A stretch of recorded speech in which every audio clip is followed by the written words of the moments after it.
متاسفانه په افغانستان کې د وروستیو اورښتونو او جاري اورښتونو له امله ګڼ شمېر ولایتونو کې سیلابونه راغلي دي.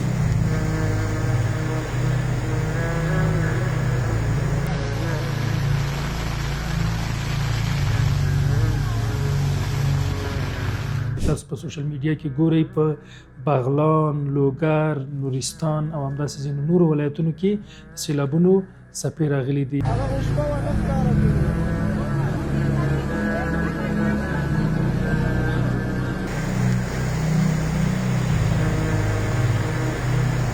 او د حوادثو وزارت لخوا څه کومه خبرتیا خپره شوې ده، په راتلونکو ورځو کې هم اورښتونه شته او دغسې پیښې به موجودې.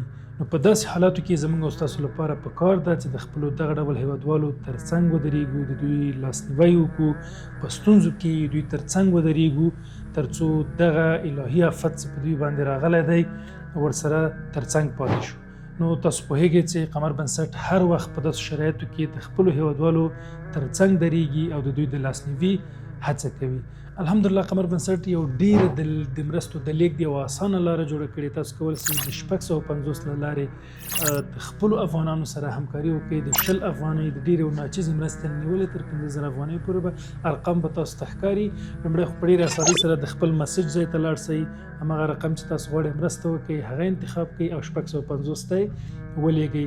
فعلا دا خدمات د افغان بیسیم، اټوما یا MTN او همداسې د روشن سیم کارتونو کې فعال دی. انشاءالله په نور کې به هم فعال شي او ترڅنګ تاسو کولی شئ چې 650 ته زنګ هم ووهئ او په ډېرې اسانۍ سره دا مرسته ترسره کړئ.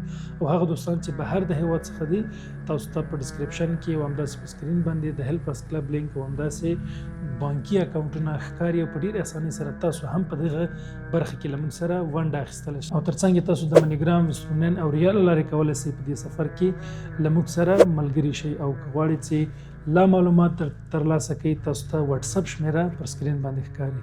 راځئ د خپلو دغو هیوادوالو ترڅنګ ودرېږو، پر شونډو یې مسکا راولو او زړونو ته خوشحالي ورکړو.